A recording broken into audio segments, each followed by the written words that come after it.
What's going on, Dragon Ballers? Welcome back to another deck profile. Today we're here with Dane, who actually did really well last weekend in more than one tournament. So Dane, how you doing? And why don't you tell us how you did this weekend? I'm doing well. Thanks for having me on the channel. This weekend I played pretty good. If you're not first, you're last. So I'm gonna try my best to get it next time. But Dehan got it at the very last round.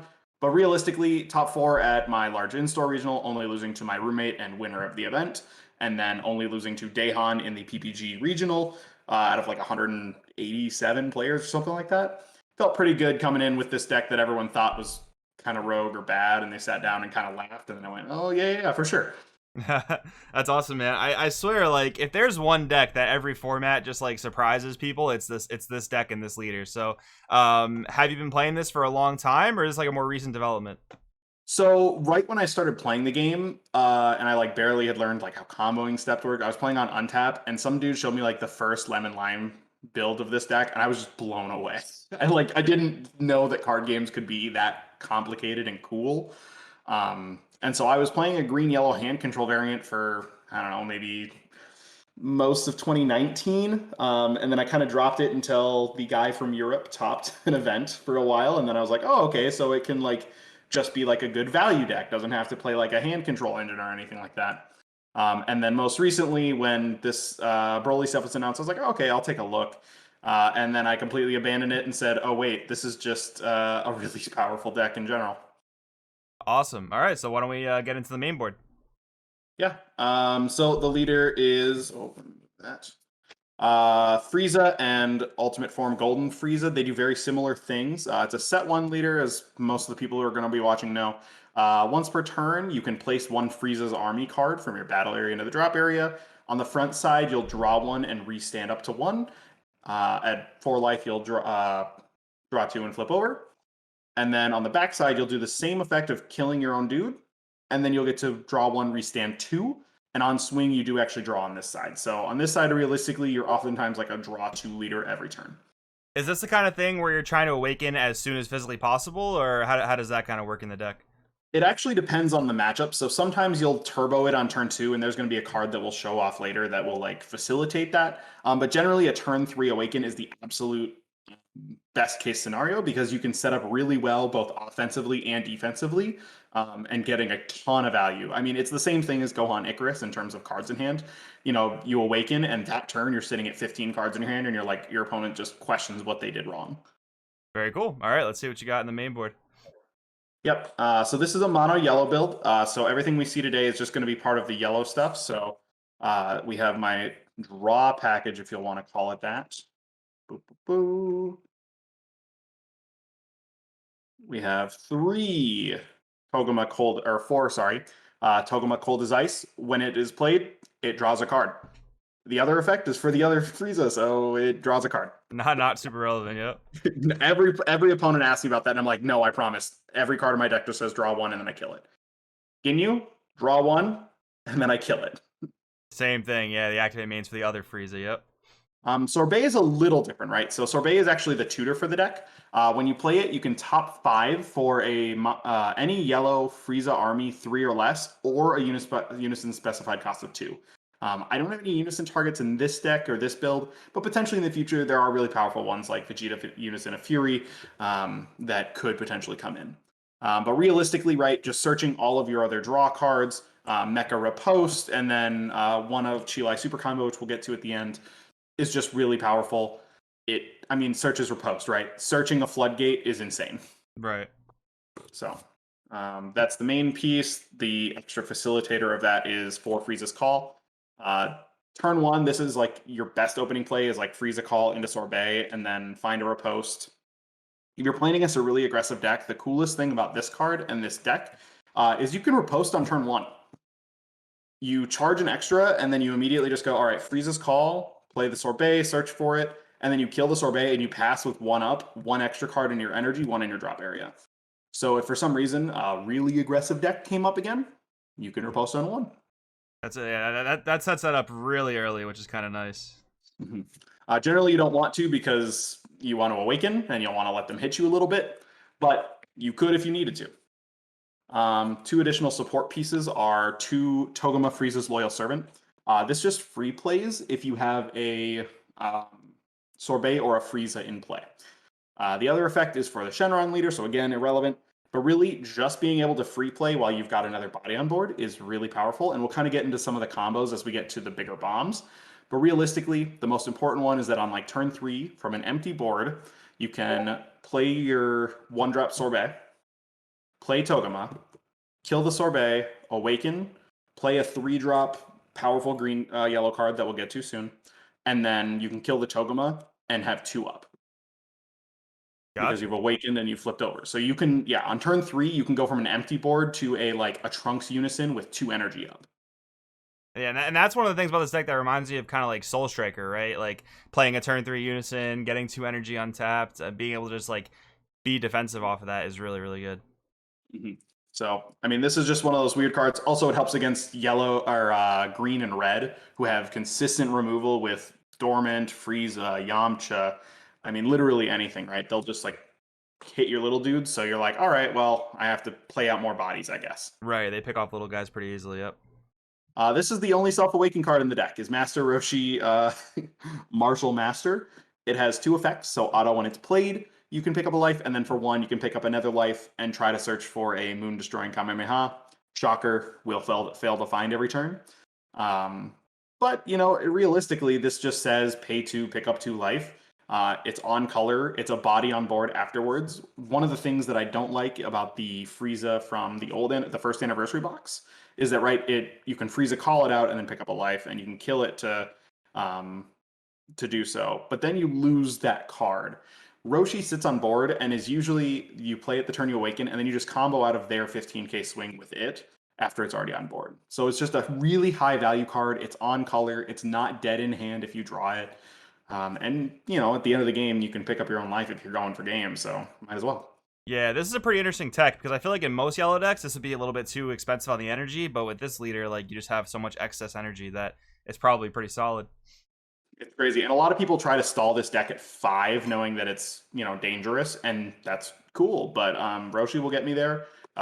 Most leaders have to attack to awaken to draw right now to gain advantage. So you're going to be at like 6-ish life usually on turn 2 or 3. So that's really it.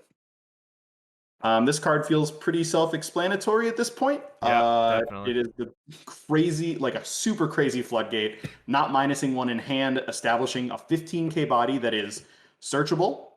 Your leader can kill it for the skill, right? If you have no other targets. And then if you wanted to, as a tech option, you could even run like 2 of the, I don't know, the one that they call Dirty Rat or whatever that plays for 4, look in their hand and play it. You could just play that on top if you really wanted to, and then kill that, and it wouldn't even be a dead card. Yeah, a card like that is actually a pretty solid side deck option too with this option in the main deck. So I mean, realistically, it's a beater. Floodgate doesn't minus in hand. You're gonna always search for it. It's the best card. It's crazy. My secondary secret rare, because thank you Bandai for leaving it at least at 1.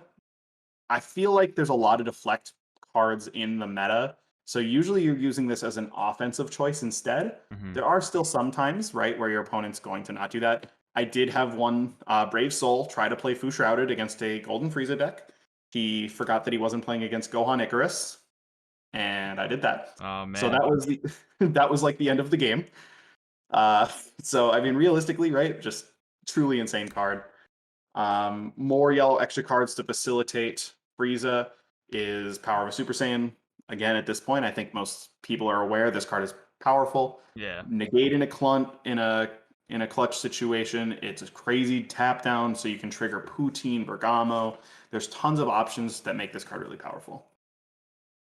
And the only really important negate in the deck in terms of actual negation is Frieza's Army Reinforcement. Unfortunately, the tokens it creates are not Frieza's Army. I wish Bandai would have given that to like Cybermen and that given them alien chilled armies, Frieza's Army, because you could then kill it. But I understand for balancing purposes they did not. Still a super solid card though. Two attacks for 1 card, super solid.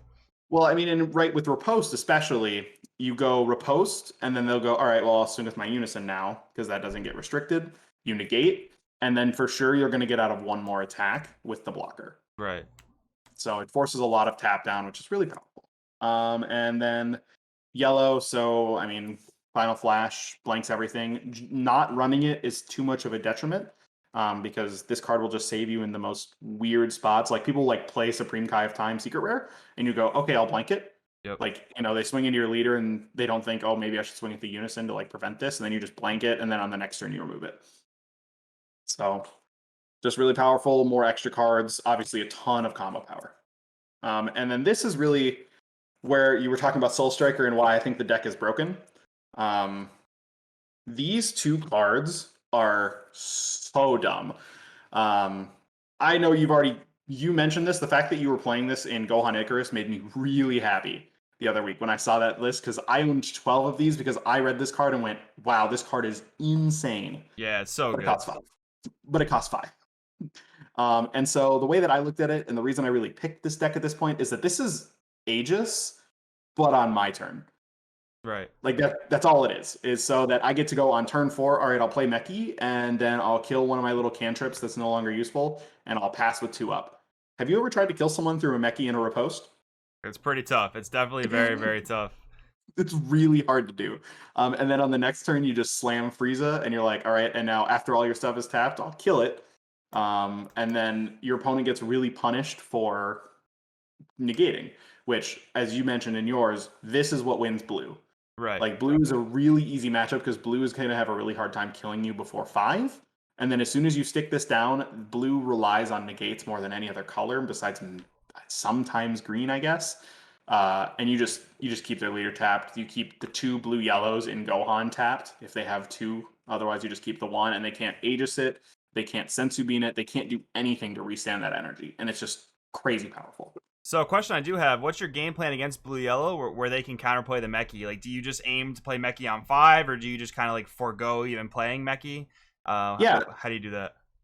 So one of the things that's really great about Zamasu being so prevalent is that means that counters to Zamasu become even stronger. I think one of the things that's going to move forward in this meta is that people are going to start playing a lot more cantrips, because that's what punishes Zamasu the hardest, is cantrips and like Broly Crown in red. Mm-hmm. If you're playing cards that are just like straight value, that if your opponent wants to match you, they're paying 2 for 1, you're getting the same amount of value in terms of card exchange, except you're dealing with something, or you're taking out that threat, because they pass with 2 without using it. If yellow doesn't war cry and then they just pass with 2 and then I just pass back to them, that's a pretty great turn for me. I do oftentimes wait till 5 to play Meki, because against Gohan Icarus, you'll go to 5 or 6. Right. But realistically, I even forced it like on Daehan in that last round. I just forced it because I'm like, I might as well, since I was going to untap anyway. I might as well force him to use it, and then he won't be able to use it on like a riposte later in the game, or like if I have to play my Goku GT8, he won't be able to just use it for the tap down effect, the Champa the Trickster skill. So, I mean, realistically, these cards I think do really well against blue-yellow, and that was kind of most of the meta call for this deck. Very cool. Mm-hmm. On to the other powerful cards that facilitate that exact same strategy, but on a lower scale, is a 1-of package for each Lord Slug Super Namekian, Super Saiyan Trunks Altering the Future, and Son Goku Absolute Annihilation. These cards are either the best card in your deck or the worst card in your deck. If your opponent has barrier removal, Slug is terrible. If your opponent just has like consistent double strikers, Trunks isn't super good. And if your opponent doesn't rely on extra cards, Goku's pretty bad.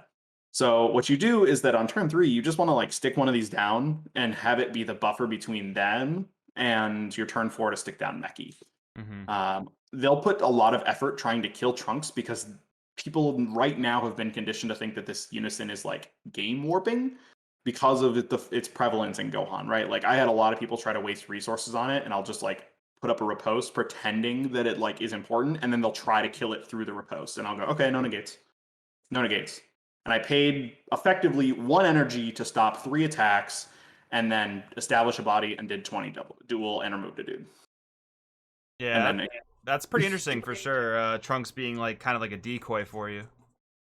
So I mean, and a lot of that, it just comes down to the fact that when you're playing this deck, you sit down. Every opponent I played against assumed that I was green yellow off of the new Broly stuff. Mm-hmm. So it was a nice little decoy. Lord Slug is insane in certain matchups. Goku's insane in others. Right. It really just depends. And so second copies are in the sideboard all around. 1 Poutine. a secondary buddy to slug, so it really makes sense that it's there. It just taps down everything. You only want to play one because running non-red or black, running non-yellow cards can be a detriment in the early game if you don't draw them correctly. Right. So it's just great. It's just really powerful. I think this is pretty self-explanatory again to all the yellow players out there. This card will win you the game if you see it. So like, you just tap down your opponent's last energy and like their one battle card. I use this more often to like remove Bojacks pretty frequently because I have so many 20Ks that I can just go like, all right, I'm going to tap you down your Bojack and just keep swinging into it, and they just won't have an option. Cooler counters are broken, and yellow gets 1 for 3. So being able to do this is really powerful in a deck that passes with like 3 or 4 energy up pretty consistently. You can even do it when they try to like counter your Friezas. 2 Basil, yellow pressure, draw a card if you don't see Frieza's army early. Probably one of the weakest cards in the deck. I'll probably cut it to 1 in the main board. Probably not even going to side a second. Just if you see it, you see it. If you don't, it's not the end of the world. Yeah, I felt the same way about it in Icarus, definitely. This card is snapped. Thank you, Bandai. Another reason, sorry, I guess, would be to play something like this over Gohan is that Gohan doesn't really have the space to run unisons because a multicolor package is so large. And I think this card wins games so frequently. Even against Gohan, right? They'll be like tapped out after a big turn or something, and I'll just come in with 3. I'll remove 2 off of Meki, and then I'll swing in, and they can't use Aegis, they can't negate with battle card attacks, they can't super combo. It is so good at ending the game. It's so cheap in this deck because you're restanding. So like the ability to play 2 of these in 1 turn it honestly happens like 1 in every 8 games. Wow. It's very frequent. And then it's deflect. It's an 8-drop, so it's over Frieza. Dual double 25 where your opponent can't super combo is just like it requires 6 cards minimum to deal with.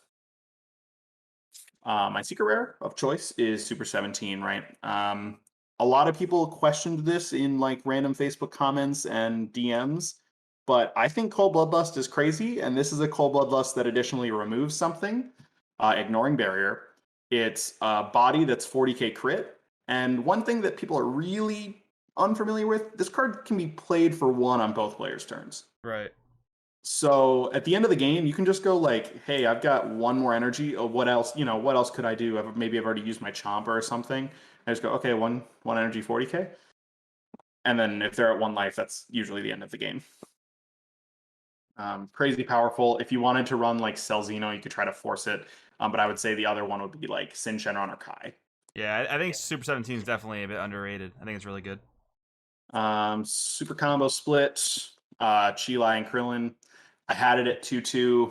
Chilai was consistently not doing her job of like tapping stuff because people don't fear Nimbus anymore, so they just swing with their leader right away. And tapping unisons is not nearly as prevalent as tapping down the leader. So in terms of being a card, it's probably worse than Zamasu, but it is searchable off of Sorbet. And for the fact that I can find 10k combo power off of a cantrip that I can kill for another card, that's generally worth it, at least a little bit. And then, of course, against the Soul Striker who thinks that they have to like swing in to play a Bojack, you just tap it down and then they get really sad. Or Right. Zamasu too. Krillin, draw, yeah. And then the last 3 of the deck is the 1/1 split for super combo, or for Overwhelm. Fighting Against Fate is, I call this the I love Dragon Ball, I promise combo. Because every deck gets better for including this, because 25 is a big enough number that we as a collective, as a community, have realized that Mirror Chomp is pretty good, but that costs 2 energy, and 25 is just big enough that people will fear it anyway. So that's great. And then Secret Identity, consistently the best card in the deck, or not one of the best cards in the deck. You fill up your drop area so quickly in this deck. You get rid of the cards that are pesky. You get rid of all the little stuff. And I feel like that's when you're playing a value-based game, one like Dragon Ball is in general, but especially with this deck where it's all about drawing cards and cycling and finding your best options. Removing 4 cards for 1 and then being a 25k swing is really powerful. All right, man. So that's the main deck. I really appreciate you going through it with us. You already noted a bunch of changes you think you might make. You have a sideboard for us? We'll check that out. I do.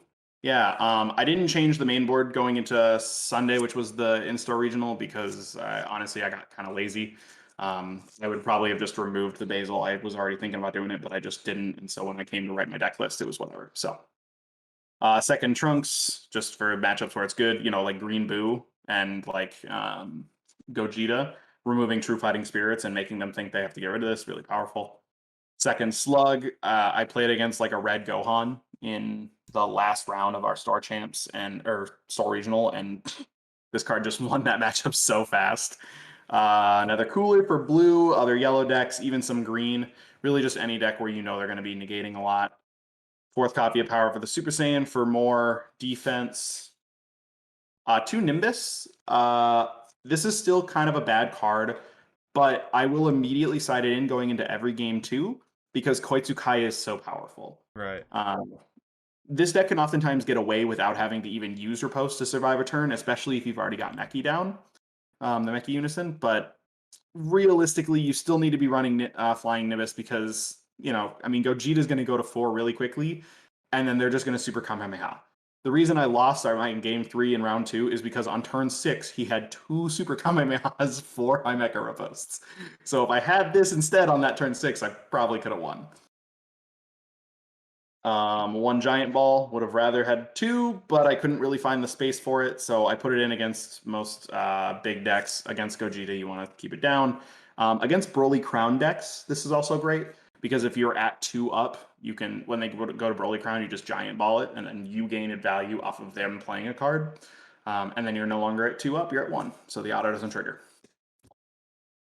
Secret Identity for more removal, because good. Comes in against most aggro decks. Cell Surge is actually really hard, despite the fact that you draw a million cards, because you really draw all of your cards in like one turn. At the beginning of the game, you have a pretty okay hand size, but you don't apply enough pressure to Cell Surge that they feel like they can just Ribrianne an ape for free. So you really need to play Dabura or like answers to it. I don't think it's a terrible matchup, but it's still harder than you would think. The worst matchup for this deck I have found is Sin Shenron. Negating Friezas and like stealing Mechis and just really everything that deck does hurts me so bad. Having a revenge blocker, the only attack that goes through on turn 1 is exactly my leader, and then on turn 2 they've already got their 30k established, and I never touch them again. So you have to run these cards to remove the 9-drop, and then once they go to turn 6, let them play all their guys and then warp them all. And then one Food Shrouded. This should be in everyone's sideboard because this card is insane. Another secret rare. I think you're the one who basically says that is that this is your second secret rare every time. But for me, it's my. Yeah, it's definitely another secret rare, and you actually have like a ton of secret rares in this deck. Cold Bloodlust, Bergamo, stuff like that. That's pretty cool. But anyways, I think this is such an awesome deck. Any shout outs you want to throw out there? Yeah, so all my opponents on Saturday were super awesome. Every one of them really loved the deck. Everyone was really happy. It wasn't really any saltiness going on. I loved the sportsmanship that day.